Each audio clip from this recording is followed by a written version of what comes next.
दोस्तों, मैं राकेश साहू पेशी एकेडमी से आज हम भाग 5 केंद्रीय प्रशासन के आगे के अनुच्छेद को याद करेंगे और बाद में उसे डिटेल करेंगे। भारत का राष्ट्रपति अनुच्छेद 52 से 62 तथा 72, अनुच्छेद 52, 53, अनुच्छेद 52 राष्ट्रपति का पद, अनुच्छेद 53 राष्ट्रपति की शक्तियां, अनुच्छेद 54, 55, अनुच्छेद 54 राष्ट्रपति का निर्वाचक मंडल, अनुच्छेद 55 राष्ट्रपति के निर्वाचन की प्रक्रिया, अनुच्छेद 56, 57, अनुच्छेद 56 राष्ट्रपति का कार्यकाल, अनुच्छेद 57 राष्ट्रपति का पुनः निर्वाचन, अनुच्छेद 58, 59, 60, अनुच्छेद 58 योग्यता, शर्तें, शपथ, अनुच्छेद 61 राष्ट्रपति का महाभियोग, अनुच्छेद 62 नए राष्ट्रपति बनाने की अवधि 6 माह, अनुच्छेद 72 राष्ट्रपति के क्षमा की शक्ति। उपराष्ट्रपति अनुच्छेद 63 से 73, ध्यान दीजिएगा, अनुच्छेद 63 उपराष्ट्रपति का पद, अनुच्छेद 64 उपराष्ट्रपति राज्यसभा का पदेन सभापति होता है, अनुच्छेद 63, 64, 65, अनुच्छेद 65 उपराष्ट्रपति का कार्यवाहक राष्ट्रपति के तौर पर कार्य, अनुच्छेद 66, 67, 68, 69 उपराष्ट्रपति का निर्वाचन, उपराष्ट्रपति का कार्यकाल, नए उपराष्ट्रपति बनाने की अवधि 2 माह और लास्ट है उपराष्ट्रपति का शपथ। अगला है अनुच्छेद 70, ध्यान दीजिएगा, अनुच्छेद 70 अन्य आकस्मिकताओं में राष्ट्रपति के कर्तव्यों का निर्वहन, अनुच्छेद 71 राष्ट्रपति तथा उपराष्ट्रपति के निर्वाचन संबंधी विषय, अनुच्छेद 72 राष्ट्रपति के क्षमा की शक्ति, अनुच्छेद 73 संघ के कार्यपालिका की शक्ति का विस्तार। अब हम देखने जा रहे हैं, ध्यान दीजिएगा, प्रधानमंत्री। अगला टॉपिक है प्रधानमंत्री। प्रधानमंत्री इसमें हम डिस्कस करेंगे अनुच्छेद 74 से 78। प्रधानमंत्री अनुच्छेद 74 से 78। सबसे पहले है अनुच्छेद 74। अनुच्छेद 74 में लिखा गया है मंत्री परिषद का गठन, मंत्री परिषद तथा मंत्री परिषद तथा राष्ट्रपति के निलंबनकारी वीटो, निलंबनकारी veto, suspension veto of president of India. ध्यान दीजिएगा, मंत्री परिषद का गठन, अनुच्छेद 74 मंत्री परिषद का गठन भारत के प्रधानमंत्री के कार्यों में सहयोग प्रदान करने हेतु मंत्री परिषद का गठन किया जाएगा। भारत के राष्ट्रपति के कार्यों में सहयोग करने हेतु मंत्री परिषद का गठन किया जाएगा।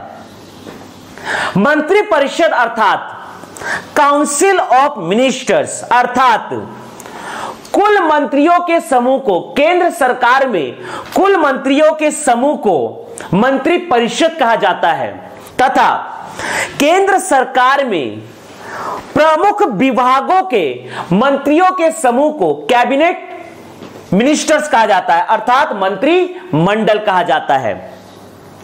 मंत्रिमंडल मंत्री परिषद का ही उप समुच्चय होता है, सबसेट होता है। मंत्री परिषद का गठन, अनुच्छेद 74 मंत्री परिषद का गठन भारत के प्रधानमंत्री के कार्यों में सहयोग प्रदान करने हेतु मंत्री परिषद का गठन किया जाएगा तथा इसी अनुच्छेद में लिखा गया है राष्ट्रपति के निलंबनकारी वीटो। राष्ट्रपति किसी कानून में अपनी सहमति प्रदान न करने हेतु निलंबनकारी वीटो का प्रयोग करता है, जिसे हम आगे डिटेल में समझेंगे। अनुच्छेद 74 है मंत्रिपरिषद का गठन तथा राष्ट्रपति के निलंबनकारी वीटो। इसके बाद अगला देखते हैं अनुच्छेद 75। अनुच्छेद 75, अनुच्छेद 75 है प्रधानमंत्री। अनुच्छेद 75 है प्रधानमंत्री। अनुच्छेद 75 प्रधानमंत्री। भारत के प्रधानमंत्री का पद ब्रिटेन के संविधान से प्रेरित है, जबकि भारत के प्रधानमंत्री की समतुल्यता अमेरिका के राष्ट्रपति के समतुल्य है। भारत के प्रधानमंत्री का पद ब्रिटेन के संविधान से प्रेरित है, जबकि प्रधानमंत्री की समतुल्यता अमेरिका के राष्ट्रपति के समतुल्य है। भारत का प्रधानमंत्री भारत सरकार का वास्तविक प्रमुख होता है। भारत का प्रधानमंत्री लोकतंत्र का प्रमुख तथा जनता का प्रमुख होता है। भारत का प्रधानमंत्री राष्ट्रपति तथा मंत्रिपरिषद के बीच एक कड़ी का कार्य करता है।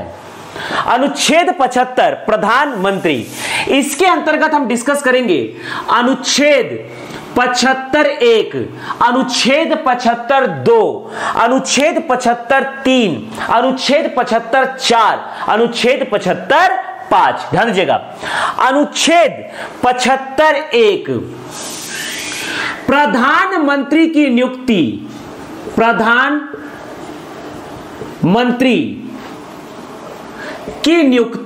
प्रधानमंत्री की नियुक्ति राष्ट्रपति के द्वारा, प्रधानमंत्री की नियुक्ति राष्ट्रपति के द्वारा। ध्यान दीजिएगा, प्रधानमंत्री की नियुक्ति राष्ट्रपति के द्वारा। अनुच्छेद 75(1) प्रधानमंत्री की नियुक्ति राष्ट्रपति के द्वारा। भारत का प्रधानमंत्री नियुक्त होता है, जबकि भारत का राष्ट्रपति तथा उपराष्ट्रपति निर्वाचित होते हैं। लोकसभा में जिस दल को बहुमत प्राप्त होता है, अर्थात बहुमत प्राप्त दल के द्वारा किसी व्यक्ति को प्रधानमंत्री पद के लिए मनोनीत किया जाता है तथा राष्ट्रपति के द्वारा उस व्यक्ति को प्रधानमंत्री पद के लिए नियुक्त किया जाता है। अर्थात भारत के संविधान के अनुसार कोई भी व्यक्ति भारत का प्रधानमंत्री बन सकता है। ध्यान दीजिएगा, बहुमत प्राप्त दल के द्वारा किसी भी व्यक्ति को भारत के प्रधानमंत्री पद के लिए मनोनीत किया जाता है और भारत के राष्ट्रपति के द्वारा उसे प्रधानमंत्री पद के लिए नियुक्त किया जाता है। सामान्य तौर पर बहुमत प्राप्त दल के द्वारा लोकसभा या राज्यसभा के किसी सदस्य को ही भारत का प्रधानमंत्री पद के लिए मनोनीत किया जाता है, लेकिन ऐसा जरूरी नहीं है। बहुमत प्राप्त दल यदि लोकसभा या राज्यसभा के किसी सदस्य को प्रधानमंत्री के पद हेतु मनोनीत करती है तो राष्ट्रपति उसे भारत के प्रधानमंत्री पद के लिए नियुक्त करेगा। यदि मान लीजिए बहुमत प्राप्त दल लोकसभा या राज्यसभा से सदस्य को ना चुनते हुए किसी दूसरे व्यक्ति जो कि लोकसभा या राज्यसभा का सदस्य नहीं है, अगर उसको प्रधानमंत्री पद के लिए मनोनीत करती है तो राष्ट्रपति के द्वारा उसे भारत के प्रधानमंत्री के रूप में नियुक्त किया जाएगा।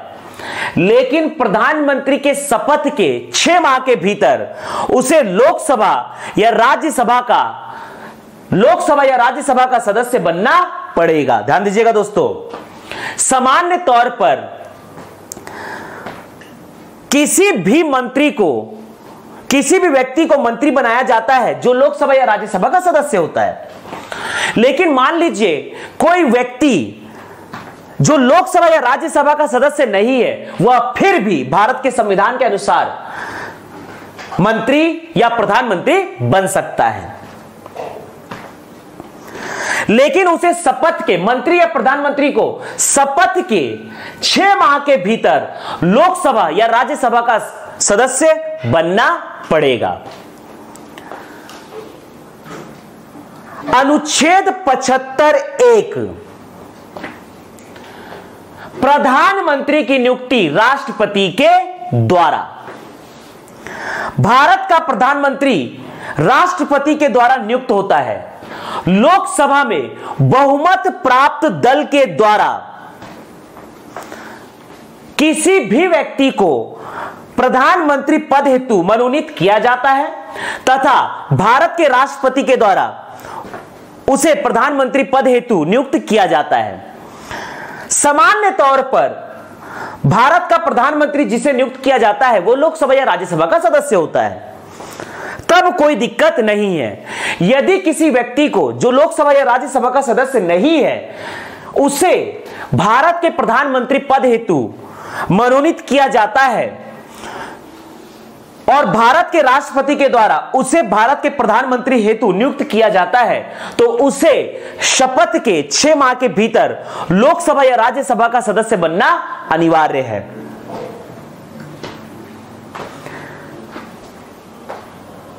भारत के प्रधानमंत्री की नियुक्ति राष्ट्रपति के द्वारा। भारत के प्रधानमंत्री का कार्यकाल, भारत के प्रधानमंत्री का कार्यकाल 5 वर्ष या लोकसभा में बहुमत रहने तक होता है। भारत के प्रधानमंत्री का कार्यकाल 5 वर्ष तथा लोकसभा में बहुमत रहने तक रहता है। यदि लोकसभा से बहुमत चली जाए तो भारत के प्रधानमंत्री को अपने पद से इस्तीफा देना होता है। भारत का प्रधानमंत्री 5 वर्ष के कार्यकाल के पहले भी अपने पद से 3 तरीकों से विमुक्त हो सकता है। पहला, भारत का प्रधानमंत्री अपना इस्तीफा राष्ट्रपति को दे दे। दूसरा, मृत्यु। तीसरा, भारत के प्रधानमंत्री को राष्ट्रपति के द्वारा सीधे तौर से हटा दिया जाए। ध्यान दीजिएगा, भारत के प्रधानमंत्री को भारत का राष्ट्रपति नियुक्त करता है, अर्थात भारत का प्रधानमंत्री भारत के राष्ट्रपति के प्रसाद पर्यंत पद पर प्रतिष्ठित होता है। अर्थात जिस व्यक्ति को भी भारत का प्रधानमंत्री नियुक्त कर रहा है वह राष्ट्रपति के प्रसाद पर्यंत पद पर प्रतिष्ठित है, अतः भारत का राष्ट्रपति उसे सीधे तौर पर भी हटा सकता है। तो भारत का प्रधानमंत्री का कार्यकाल होता है 5 वर्ष तथा लोकसभा में बहुमत रहने तक। लेकिन भारत का प्रधानमंत्री 3 तरीकों से भी अपने पद से मुक्त हो सकता है। पहला, प्रधानमंत्री द्वारा राष्ट्रपति को अपना इस्तीफा दे दिया जाए। दूसरा, मृत्यु। तीसरा, राष्ट्रपति के द्वारा प्रधानमंत्री को सीधे तौर पर हटा दिया जाए, क्योंकि भारत का प्रधानमंत्री भारत के राष्ट्रपति के प्रसाद पर्यंत पद पर प्रतिष्ठित होता है। यदि भारत का प्रधानमंत्री अपने पद से इस्तीफा दे देता है,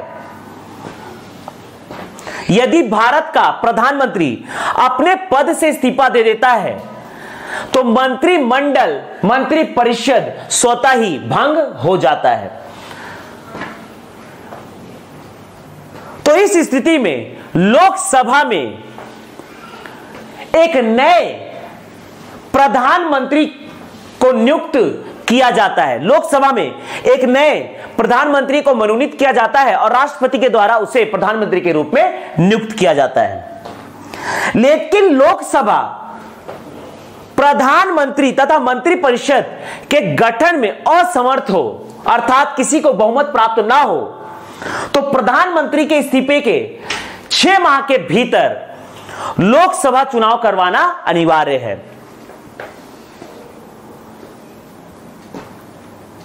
यदि भारत का प्रधानमंत्री अपने पद से इस्तीफा देता है तो मंत्रिपरिषद, मंत्रिमंडल स्वतः ही भंग हो जाती है और लोकसभा के द्वारा एक नए प्रधानमंत्री को मनोनीत किया जाता है, जिसे राष्ट्रपति के द्वारा नियुक्त किया जाता है। लेकिन यदि लोकसभा में बहुमत प्राप्त ना हो और किसी भी व्यक्ति को प्रधानमंत्री ना बनाया जा सके तो उस स्थिति में 6 माह के भीतर, अर्थात प्रधानमंत्री के इस्तीफे के 6 माह के भीतर लोकसभा चुनाव करवाना अनिवार्य है। प्रधानमंत्री का पुनः निर्वाचन, भारत में कोई भी व्यक्ति कितने बार भी चाहे वह भारत का प्रधानमंत्री बन सकता है। इसके बाद है योग्यता, शर्तें, शपथ। भारत के प्रधानमंत्री की योग्यता, भारत का प्रधानमंत्री बनने के लिए किसी भी उम्मीदवार के पास 4 योग्यताएं होनी चाहिए। पहला, भारत का नागरिक हो, न्यूनतम आयु 25 वर्ष हो। तीसरा, लाभ के पद पर ना हो। और चौथा, दिवालिया या पागल ना हो। अर्थात भारत का प्रधानमंत्री बनने की योग्यता होनी चाहिए न्यूनतम आयु 25 वर्ष। भारत का प्रधानमंत्री बनने के लिए 4 योग्यताएं होनी चाहिए। पहला, भारत का नागरिक हो, न्यूनतम आयु 25 वर्ष हो। तीसरा, लाभ के पद पर ना हो। और चौथा, दिवालिया या पागल ना हो। शर्तें, भारत के प्रधानमंत्री का बेसिक सैलरी होता है, वेतन होता है 50,000 रुपए, भत्ता को छोड़कर भारत के प्रधानमंत्री की वेतन होता है 50,000 रुपए तथा पेंशन होगा, पेंशन हो जाएगा 50,000 का 50%, अर्थात 25,000 रुपए मासिक। भारत के प्रधानमंत्री का वेतन तथा भत्ते का तथा पेंशन का निर्धारण करता है संसद। भारत के प्रधानमंत्री का वेतन भारित होता है केंद्र की संचित निधि पर। योग्यता, शर्तें, शपथ। भारत का प्रधानमंत्री पद एवं गोपनीयता की शपथ लेता है। भारत के प्रधानमंत्री को शपथ दिलाता है भारत का राष्ट्रपति।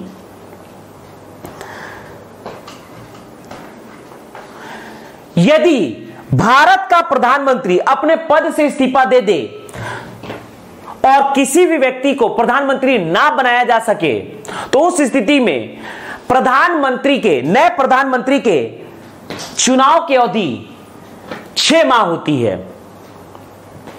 अगला हम डिस्कस करने जा रहे हैं अनुच्छेद 75(2). अनुच्छेद 75(2), अनुच्छेद 75(2) इसमें लिखा गया है, प्रधानमंत्री की सलाह पर मंत्रिपरिषद की नियुक्ति राष्ट्रपति के द्वारा। प्रधानमंत्री की सलाह पर, प्रधानमंत्री की सलाह पर मंत्रिपरिषद की नियुक्ति, मंत्रिपरिषद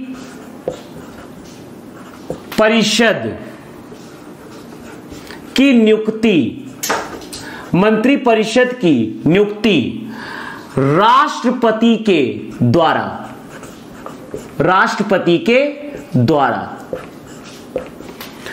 मंत्रिपरिषद, काउंसिल ऑफ कैबिनेट मिनिस्टर्स,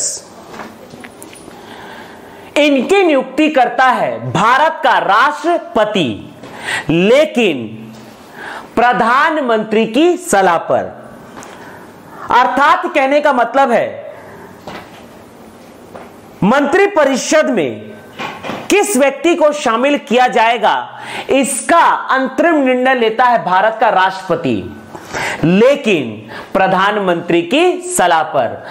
वास्तव में रूप में देखा जाए तो किसी भी व्यक्ति को मंत्री बनाता है भारत का प्रधानमंत्री, अर्थात उसमें सिग्नेचर करता है भारत का राष्ट्रपति। प्रधानमंत्री की सलाह पर मंत्रिपरिषद की नियुक्ति राष्ट्रपति के द्वारा। काउंसिल ऑफ मिनिस्टर्स, मंत्री परिषद, कैबिनेट मिनिस्टर्स, मंत्रिमंडल, अर्थात मंत्री परिषद में से ही प्रमुख विभागों के मंत्रियों को कहा जाता है कैबिनेट मिनिस्टर्स। मंत्री परिषद तथा मंत्रिमंडल का मुखिया होता है भारत का प्रधानमंत्री। मंत्री परिषद तथा मंत्रिमंडल की बैठकों की अध्यक्षता करता है भारत का प्रधानमंत्री। अनुच्छेद 75(2) प्रधानमंत्री की सलाह पर मंत्री परिषद की नियुक्ति राष्ट्रपति के द्वारा। अनुच्छेद 75(3) प्रधानमंत्री व मंत्री परिषद सामूहिक रूप से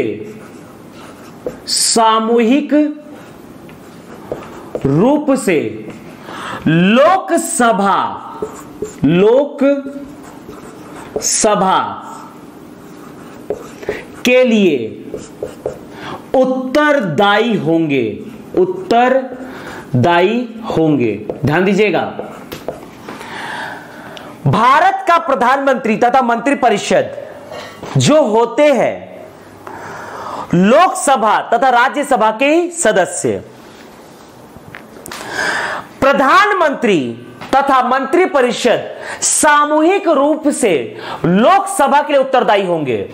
यहां पर लोकसभा पर इसलिए स्ट्रेस दिया गया है क्योंकि लोकसभा में जो सांसद पहुंचते हैं, अर्थात लोकसभा सदस्य पहुंचते हैं, लोकसभा सांसद पहुंचते हैं, ये सीधे तौर पर जनता के द्वारा चुने जाते हैं। इसीलिए कहा गया है अनुच्छेद 75(3) प्रधानमंत्री व मंत्रिपरिषद सामूहिक रूप से लोकसभा के लिए उत्तरदायी होंगे। जबकि 75(4) में लिखा गया है प्रधानमंत्री व्यक्तिगत रूप में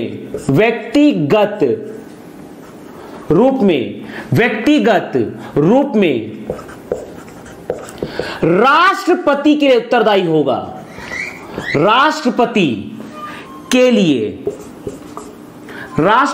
लिए उत्तरदायी होगा। राष्ट्रपति के लिए उत्तरदायी होगा। ध्यान दीजिएगा, अनुच्छेद 75(4) भारत का प्रधानमंत्री व्यक्तिगत रूप में राष्ट्रपति के लिए उत्तरदायी होगा। अर्थात भारत का प्रधानमंत्री सरकार की गतिविधियों से भारत के राष्ट्रपति को समय समय पर अवगत कराएगा। अनुच्छेद 75(5) किसी भी व्यक्ति का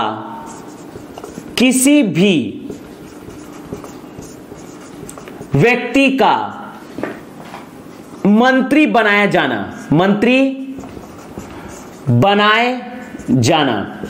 किसी भी व्यक्ति का मंत्री बनाए जाना। ध्यान दीजिएगा, किसी भी व्यक्ति का मंत्री बनाए जाना। अनुच्छेद 75(5) किसी भी व्यक्ति का मंत्री बनाए जाना। मंत्री परिषद की नियुक्ति करता है भारत का राष्ट्रपति प्रधानमंत्री की सलाह पर।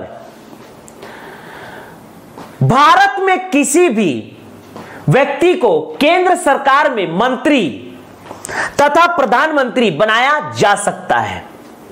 उसका लोकसभा या राज्यसभा का सदस्य होना अनिवार्य नहीं है।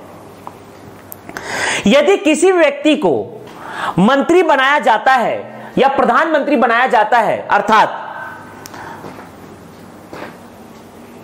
भारत का प्रधानमंत्री तथा मंत्री राष्ट्रपति के द्वारा नियुक्त होते हैं।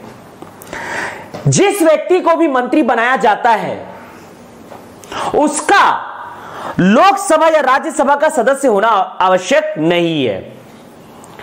लेकिन जिस व्यक्ति को भी मंत्री बनाया जाता है उसे शपथ के, मंत्री पद के शपथ के 6 माह के भीतर लोकसभा या राज्यसभा का सदस्य बनना अनिवार्य है। अर्थात इसीलिए लिखा गया है अनुच्छेद 75 पास, किसी भी व्यक्ति का मंत्री बनाया जाना, अर्थात व्यक्ति का जिस समय उसे मंत्री बनाया जा रहा है उसे लोकसभा या राज्यसभा का सदस्य होना आवश्यक नहीं है, लेकिन मंत्री पद के शपथ के 6 माह के भीतर उसे लोकसभा या राज्यसभा का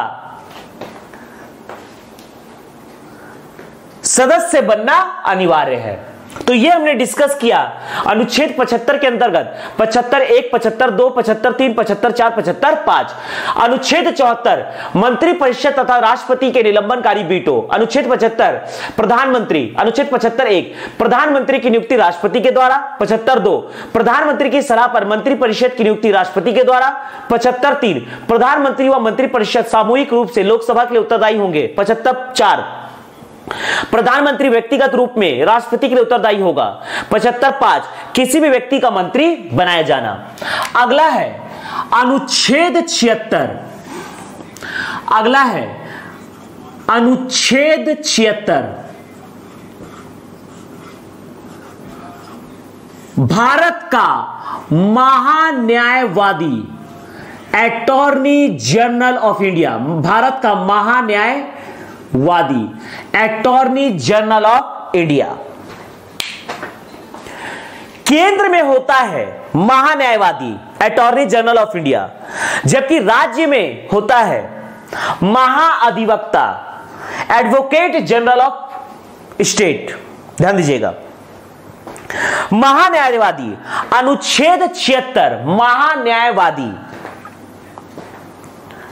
महान्यायवादी भारत का सर्वोच्च विधिक अधिकारी होता है।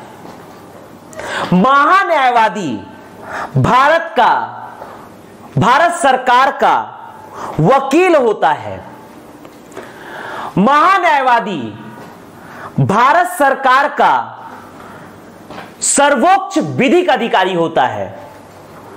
महान्यायवादी भारत सरकार का सर्वोच्च कानूनी सलाहकार होता है। महान्यायवादी भारत सरकार का वकील होता है, इसके समझते हैं। महान्यायवादी राष्ट्रीय तथा अंतर्राष्ट्रीय न्यायालय में भारत सरकार का पक्ष रखता है, इसीलिए इसे महान्यायवादी को भारत सरकार का वकील कहा जाता है। जैसे हर राज्य में होता है महाअधिवक्ता, अर्थात राज्य सरकार का वकील कहलाता है महाअधिवक्ता, जबकि भारत सरकार का वकील कहलाता है महान्यायवादी, अटॉर्नी जनरल ऑफ इंडिया। महान्यायवादी भारत का सर्वोच्च विधिक अधिकारी होता है। महान्यायवादी भारत सरकार का सर्वोच्च विधिक अधिकारी होता है। महान्यायवादी भारत सरकार का सर्वोच्च कानूनी सलाहकार होता है और महान्यायवादी भारत सरकार का वकील होता है, अर्थात राष्ट्रीय तथा अंतर्राष्ट्रीय न्यायालय में महान्यायवादी सरकार का पक्ष रखता है, इसीलिए इसे कहा जाता है भारत सरकार का वकील। महान्यायवादी को भारत के सभी न्यायालय में सर्वोच्च वरीयता प्राप्त है, जिस प्रकार से सर्वोच्च न्यायालय के मुख्य न्यायाधीश को प्राप्त है। ध्यान दीजिएगा, भारत का सर्वोच्च विधिक अधिकारी होता है महान्यायवादी, लेकिन भारत का सर्वोच्च न्यायिक अधिकारी होता है सर्वोच्च न्यायालय का मुख्य न्यायाधीश। भारत का सर्वोच्च विधिक अधिकारी महान्यायवादी, भारत का सर्वोच्च न्यायिक अधिकारी मुख्य न्यायाधीश, सर्वोच्च न्यायालय का मुख्य न्यायाधीश। महान्यायवादी को नियुक्त करता है भारत का राष्ट्रपति, अर्थात महान्यायवादी राष्ट्रपति के प्रसाद पर्यंत पद पर प्रतिष्ठित होता है।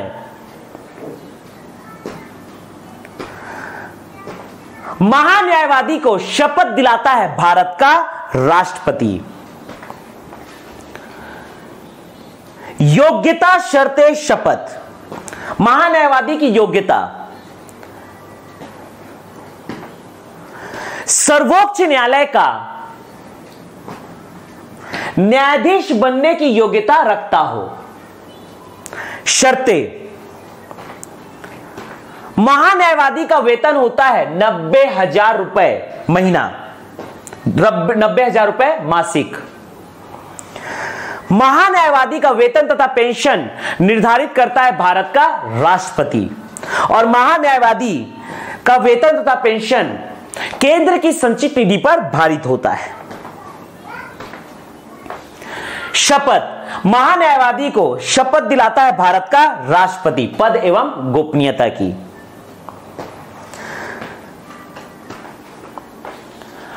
अनुच्छेद 76, महान्यायवादी अर्थात भारत का सर्वोच्च विधिक अधिकारी, महान्यायवादी।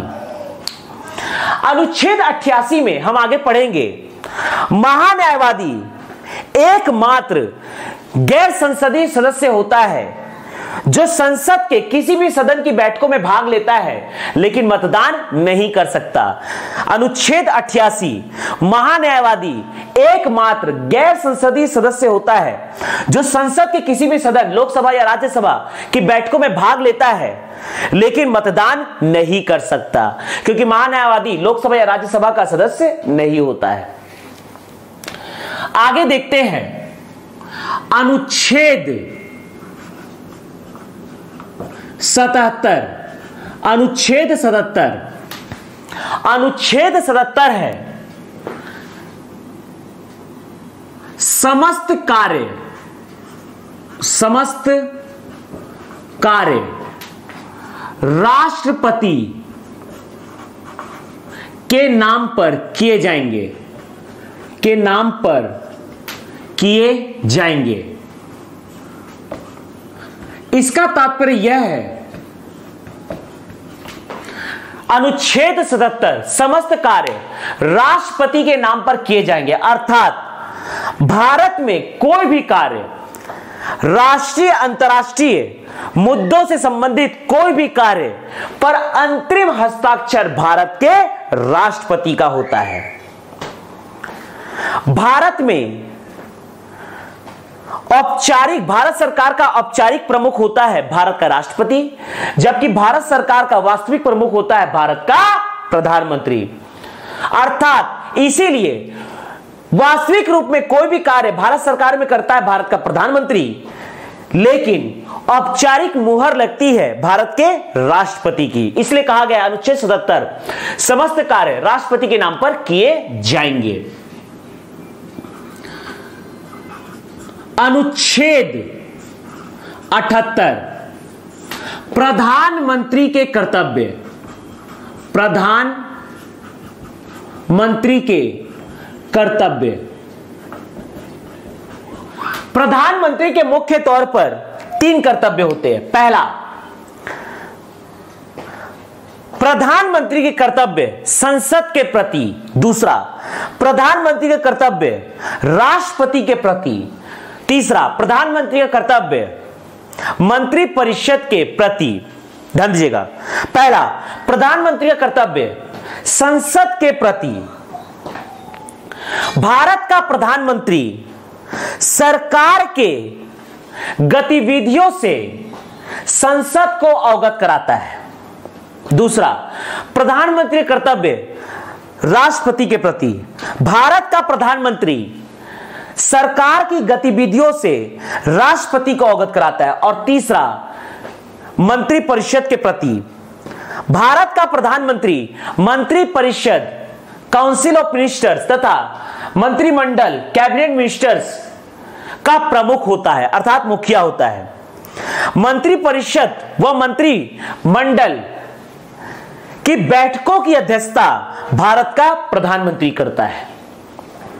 मंत्रिपरिषद व मंत्रिमंडल का लघुकरण तथा दीर्घकरण भारत का प्रधानमंत्री करता है।